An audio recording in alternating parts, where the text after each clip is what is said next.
At its core, anxiety and that underlying physiological stress response that you're feeling right now, if you have some anxiety, it is actually protective for us. It is valuable. It is essential for our survival. I am very cranky, and it's Thursday, October 21st. This is episode 186 of the Token CEO podcast. We are presented by Sports Research.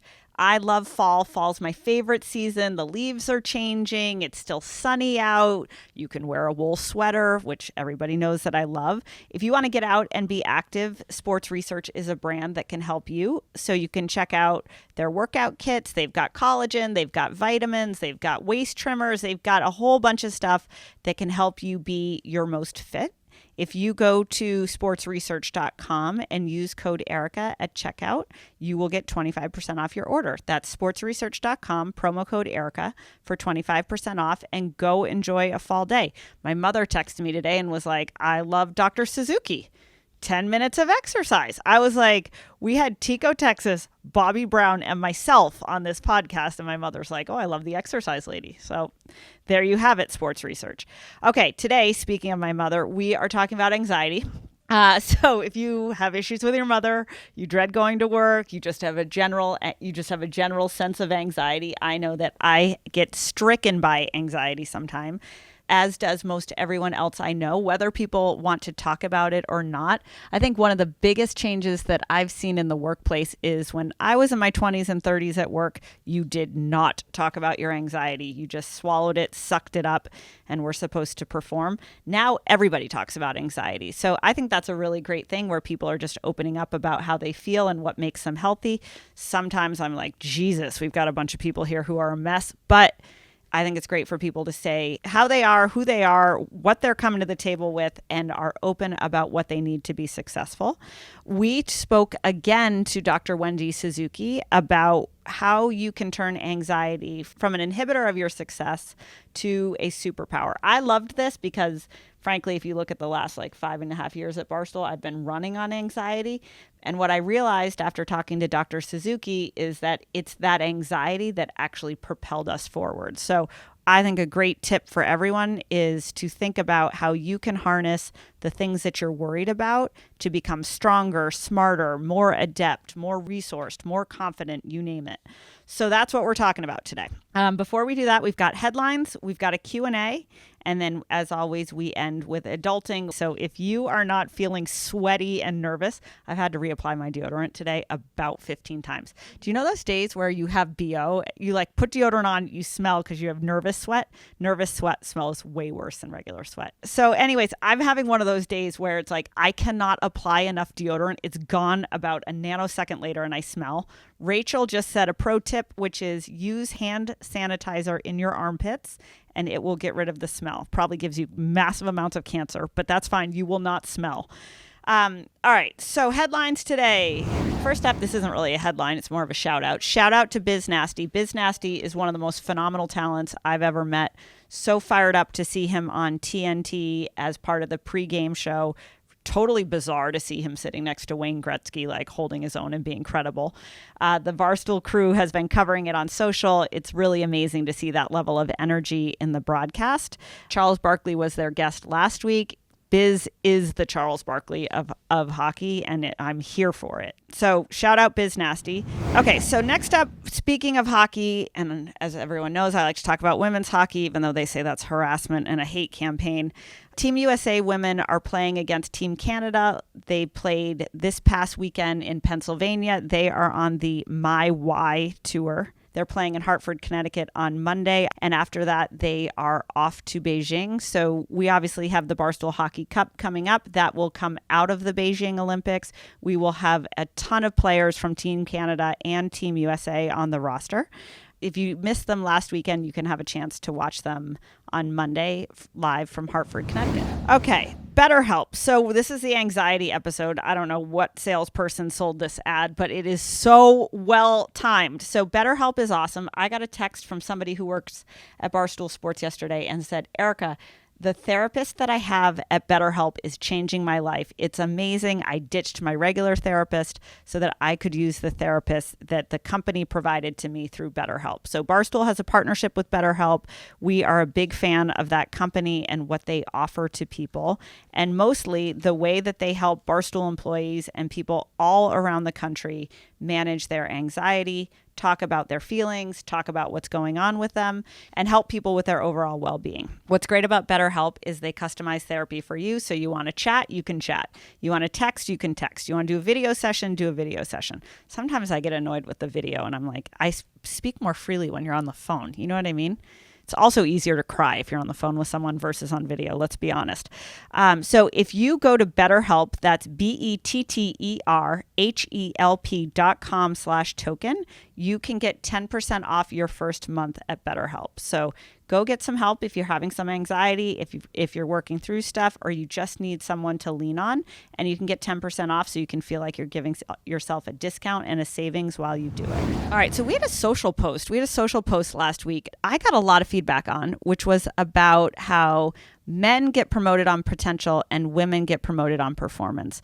And we had so many women write in that they felt this way, that they weren't getting promoted or they were denied advancement or they had a harder time making their way up the ladder because they had to prove that they were great versus just the potential that they were great. So I thought that was really interesting. It was really amazing to see the reaction.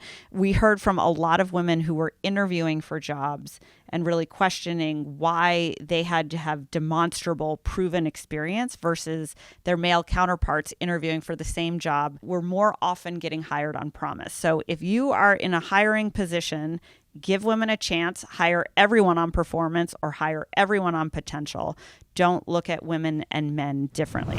Question for today, our first question is, what are key things to mention or not mention in a post-interview thank you email?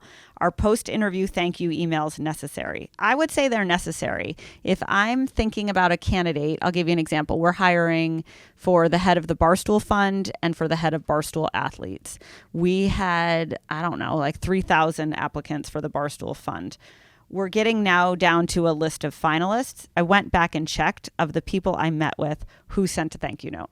So I do think it matters. I think it shows that you're interested in the job. I think it shows a sign of respect to the person you interviewed with, and it displays gratitude for them considering you and taking the time. I don't think you have to be overly verbose. I don't think you have to say a whole lot. You just need to hit thank you for the opportunity. I appreciate you meeting with me. Here's 3 things I learned, and to reiterate why you're the person for the job. So that's what I would do in my thank you email. All right, question 2. I'm looking for insight on how to navigate receiving counter offers when seeking new jobs. For example, if I'm offered a new job with a salary increase and I take it back to my current boss who then offers to top that, what's my next step? Do I go back to the new job offer and let them know I'm being offered more to stay? Oh my God. So first of all, congratulations if you're in this position. I would not worry about this until you have a competing job offer. So why don't we do first things first and go get yourself a competing job offer? In my opinion, when you're looking for a job, don't worry about the hypotheticals. Just go get yourself a job. I would say when you go out to interview for a new job and you get a job offer, you should most likely want the job you're getting offered. If you're doing that to create leverage against your current company, you need to be aware that your current company may not match the offer or they may not beat the offer. And you going in and saying, hey, I went and found myself a new job opportunity could be viewed by your current company as, ooh, that person doesn't want to work here. Why would we increase our investment in this person?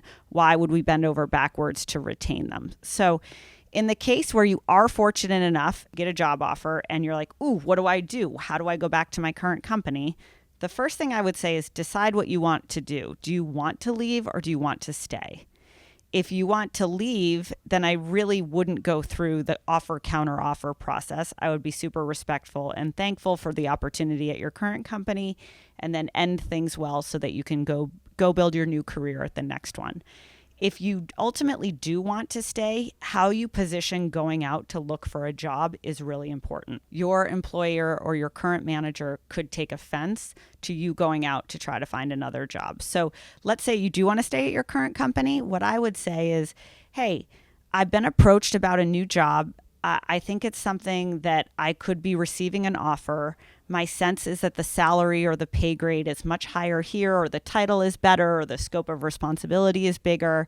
And I really would like to stay, and I'd like to understand what my opportunities are to have a bigger title, to get a bigger team, or to make more money.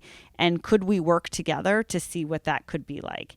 If the answer is no, then you need to go take the other offer. If the answer is yes, then work that out and stay at your current company. What managers get pissed off about is if you go through this and you end up leaving 6 months later. So if you're going to make this play and you're going to stay at your current company, be sure you're ready to stay at your current company for a prolonged period of time. Otherwise, your company is going to feel used. We just went through this. We had a company that oddly we've given an incredible amount of help to. I will not name who they are. They've taken 1, 2, and have a third ex-employee working there. The third employee was like, hey, I've got a killer offer from this company. I'm going to take it. It's for a higher salary. Do you want to match it? And you know what we said? We said, no, we're not going to match the offer. Go take the opportunity at the other company. I think the person was mad. I think the person really was using it as leverage to say we should pay the person more.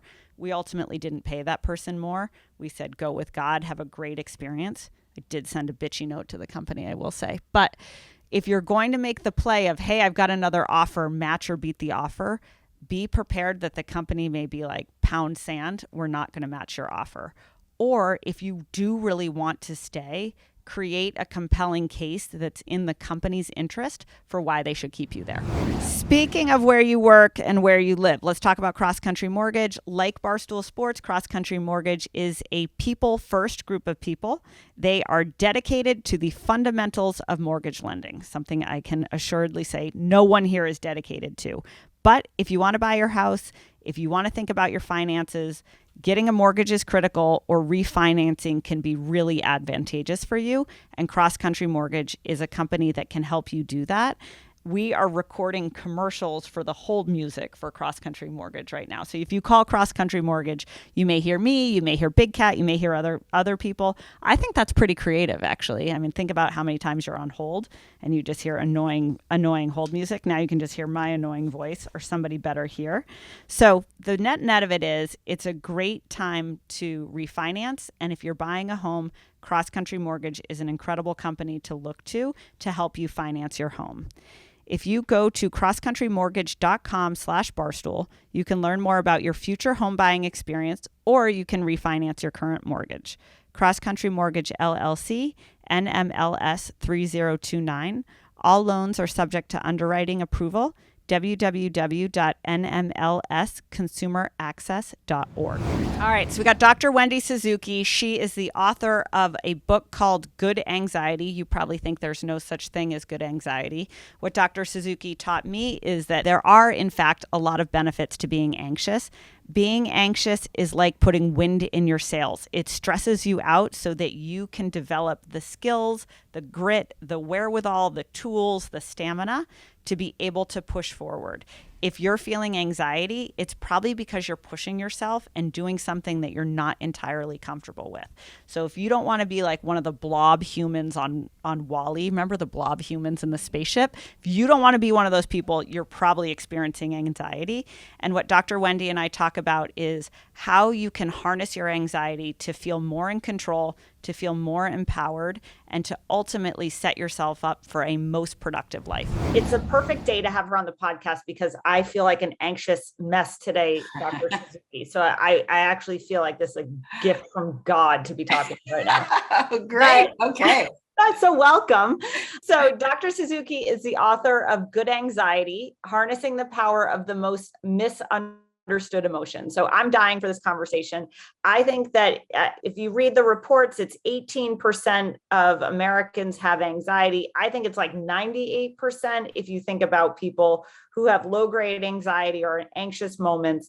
But Wendy, give us your perspective. Why is anxiety misunderstood? And to your point, how can we make it a good thing? Because when you're anxious, I'm anxious right now, It does not feel good. Yeah, it doesn't feel good. So why is anxiety misunderstood? It's misunderstood because most of us just want to kick it out the door. We don't want to have it in our lives anymore. It's just, want to turn our backs and say goodbye. And that is a misunderstanding because at its core, anxiety and that underlying stress, physiological stress response that you're feeling right now, if you have some anxiety, it is actually protective for us. It is valuable. It is, in fact, essential for our survival. And so I know you're saying, I'm not feeling protected by this anxiety. It's just making me feel bad. So what do you mean by that? What I mean is that anxiety is protective. It is essential, but it's lost its function because our collective anxiety level as a society has gone up so much. The volume has turned up so much. Too much of anything, even a good thing, is bad. And so we have just turned up the volume so much that we've lost all of the good stuff that comes with anxiety. And so the first step in good anxiety is learning how to turn the volume down. And so not kick it out the door, it is essential, but turn it down so it can become useful. That's step one. That's great. So in reading your book, one of the analogies that I loved, and you talk about anxiety, or maybe it's the fact of anxiety comes from the fight or flight instinct, and that anxiety is what keeps you sharp. So, when I look back in my own career over the last 5 years, I'm like, holy shit, I've been anxious for 5.5 years. But it's because we're always doing something. We're always creating something. There's always something unknown that has to be figured out. And what I like about the analogy that you create in your book is that it's like a sailboat. Right. And if your sail has no wind, you can't move forward. So anxiety, the way I understand it, the way you talk about it, is a propellant for you to become a more evolved, a more developed, a more experienced person. So how do you help people get that frame of mind? Yeah. So I like to try and remind people that I think everybody in their own personal experience has the memory of a moment where they were just on. They nailed it. They nailed that presentation. They nailed that talk. And I've had experiences like that. And every single one of them, when I just really went out and hit it out of the ballpark, I was nervous. I was scared before that. I had that anxiety. I had that energy. And really, anxiety is really a form of brain activation. And what I try and do in Good Anxiety is help people harness that brain activation to get to that hitting it out of the ballpark, rather than to kind of devolve into, oh my God, I can't remember my next thought that I'm going to have, and I can't move my mouth anymore, which can happen as well. Again, too much of anything goes bad. And so anxiety can put us in our, peak performance. Too much activation, too much anxiety can push us over, and then we quickly fall down in performance. So I think everybody can understand that. And it's about using all of the tools that I provide in the book to really be able to bring us, many of us have too high of anxiety. So bring that anxiety level down so that we can reach that peak performance level of activation/anxiety. That's great. So give us a sense of, you talk about a lot of tools that you can use and that you can use to lower the volume and increase the effects of anxiety. Like, give us a sense of, if you were to share with our audience, like the number one thing you can start to do, or one thing that you can do, what would that be? Yeah. The number one thing that everybody today can start to do to lower their anxiety is to activate their stress reduction part of the nervous system. First, did you know that you have a part of your nervous system devoted to decreasing your stress? It's called the parasympathetic nervous system. I don't know why, but everybody knows about the fight or flight system, right? That's the stress system. It's like, people that have never studied neuroscience at all, you're like, I know what fight or flight is. Did you know there's a rest and digest part of the nervous system? It's called the parasympathetic nervous system. And it makes sense, because if you have part of your nervous system that is increasing your heart rate and either giving you fight or flight, you need another part to calm you down. And so the best way to activate that part of the nervous system that naturally calms you down is to breathe slowly and deeply, deep breathing. I recommend a 4-part boxed breathing where it's a inhale on a 4 count, hold it at the top for 4 counts, exhale for 4 counts, hold it at the bottom for 4 counts.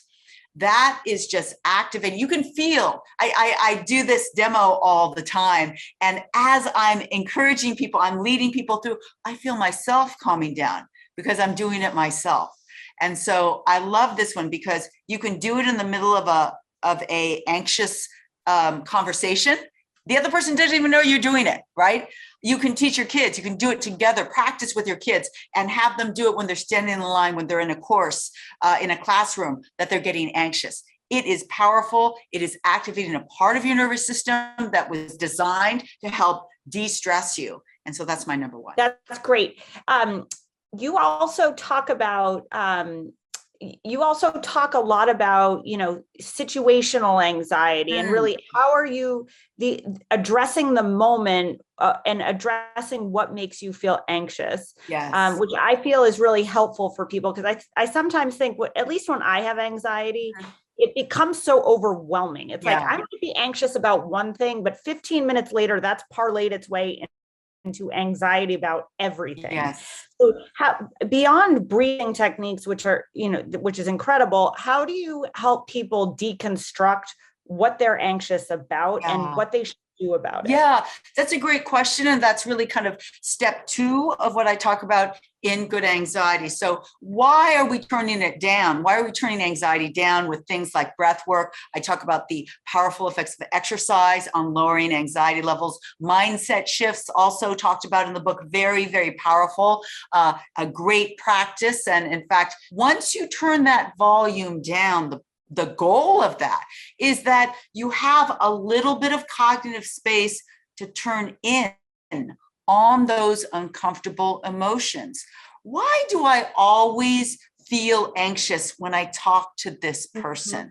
And, you can do things like prepare in a different way, go for that walk, breathe deeply, come in with a much calmer mindset rather than, oh my God, this is the anxious, I'm going to have a lot of anxiety here. So maybe one didn't work and you had the same kind of anxiety. Okay, that's just one that you put on the list. That one won't work. Try another one. So it really is a great opportunity to be creative and use different approaches to these same situations that are causing us anxiety over and over and over again, because that is a very common outcome. Yeah, it's so interesting because it's like, on one hand, anxiety shows like you're meeting up against something, you're rubbing up against something that makes you feel insecure or gives you self-doubt, or maybe is exposing those you don't know, right? It's a learning moment. Yes. And I think what's hard for many of us is when you hit those emotions are not new. Those experiences aren't going away. Those obstacles are going to exist.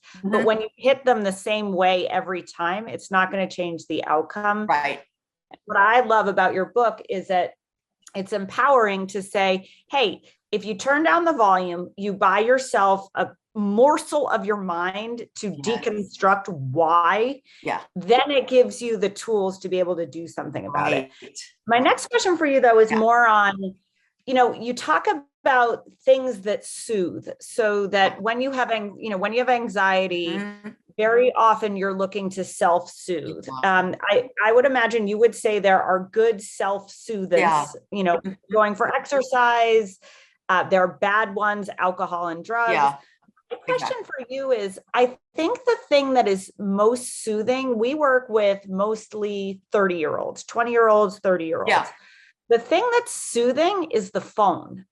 And the phone is also creating great anxiety. If you look at all the reports on Facebook or Instagram, how it makes people feel, how it makes women feel. Exactly. So is the volume only going to continue to turn up if the thing that soothes us is actually also the thing that creates anxiety? Yes. And I think it's a moment to ask, what are other things that can soothe, other things that are evolutionarily shown that we are attracted to, like connection. So the phone is a artificial way to connect.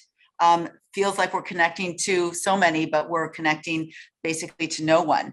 And so yet, at this time, while it's not completely normal, it is so much easier to meet up with people.